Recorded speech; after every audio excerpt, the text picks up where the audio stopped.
put together by the intelligence ministry inside the Israeli government concludes that the best and final solution to the Palestinian problem in Gaza is to remove every last one of them from the area and move them into Egypt. Let's go ahead and take a look at this document. The document is in Hebrew. Here's an image of the document. So this is from the ministry, the intelligence ministry inside Israel. And in this document, they decided they evaluated three possibilities for what to do about Gaza now with this conflict. And this is a fresh new document. This is not something from a long time ago. This has been written since the October 7th Hamas attack. And they're trying to figure out, what are we going to do with this area with Hamas? And they lay out three things. Now, 972 Magazine, which is an independent Israeli outlet, they reported on this and they took the time to translate the document. So we're going to be using their translation. It's not an official translation. It's the translation of the 972 Magazine, but they are an Israeli outfit. So they would be in a good position. They're based in Tel Aviv. They're in a good position to actually translate this document. So I want to read from some of it. Let's go over this. It says, this was written on October 13th. The Intelligence Ministry, Policy Department, the policy paper Options for a Policy Regarding Gaza's Civilian Population. So this isn't about Hamas. This is the civilians. The executive summary says, the state of Israel is required to bring about a significant change in the civilian reality in the Gaza Strip in light of the Hamas crimes that led to the Iron Swords War. So apparently that's what they're calling this war. Therefore, it must decide on a political objective regarding the civilian population in Gaza, which should be pursued concurrently with the overthrow of the Hamas regime. So that right there, they're not just looking to get rid of Hamas.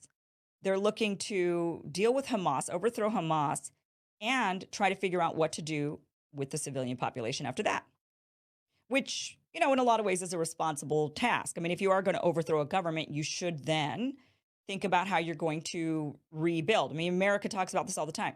Like, we're going to overthrow this government, this dictatorship, but we never say we're going to get rid of all the people, move them somewhere else, and take the land for ourselves. We say, and then we're going to install our own government to our liking, and we try that whole thing out. Whether or not it works, that's a different story and a different conversation, but that's the US's typical plan.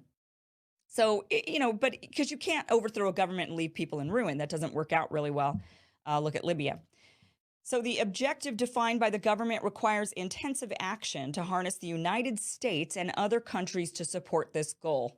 So they're saying right there, if we're going to do whatever we're going to do, we need the United States and other countries to support this goal. Fundamental guidelines for every policy. A, overthrow of Hamas.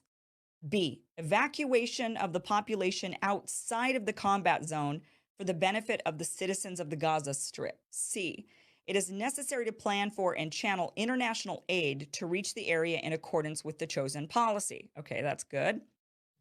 Although I think Israel should also be paying for this. D, in every policy, it is necessary to carry out a deep process of implementing an ideological change, denazification, it says. So they're wanting to denazify Gaza, which becomes really ironic as we get deeper into this paper. E, the selected policy will support the state's political goal regarding the future of the Gaza Strip and the final picture of the war.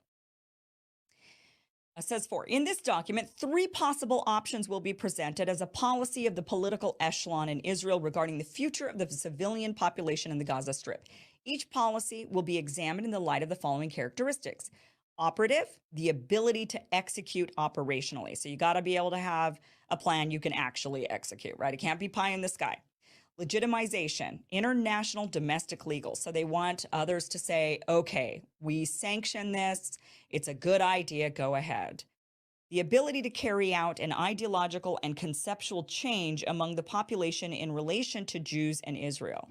So they want them to, have this perception, this new outlook on Jews and Israel. Broad strategic implications. So those are the things that they are, that they have to examine.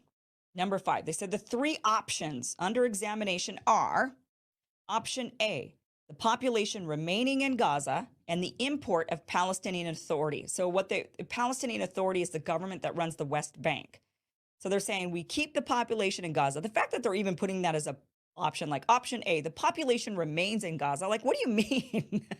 What do you mean? Was there's an option to move the people, get rid of these people? Like, okay, but there's option A, the population remaining in Gaza, and then we bring in the Palestinian Authority to run them. So instead of Hamas, we just overthrow Hamas and move in the Palestinian Authority.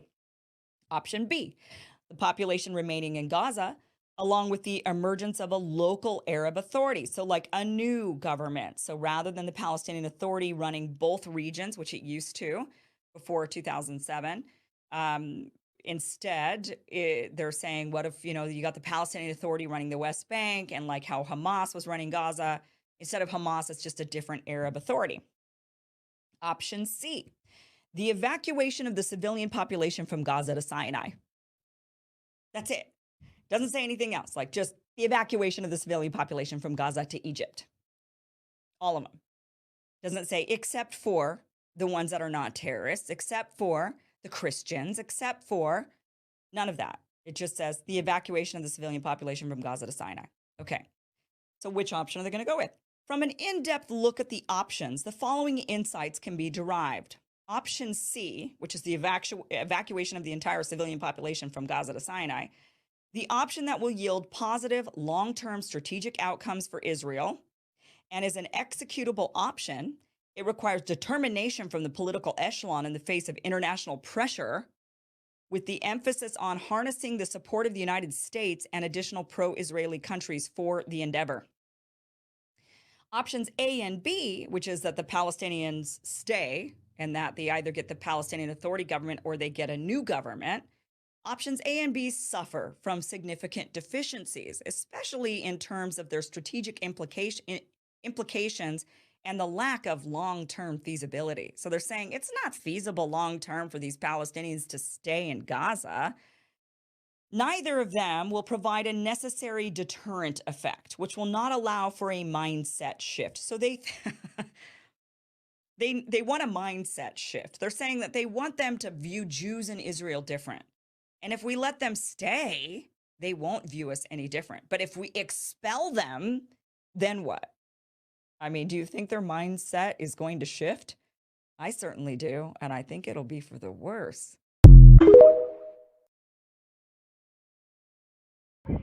Currently in an undisclosed location with the IDF on the front lines of what they're calling a war on terror.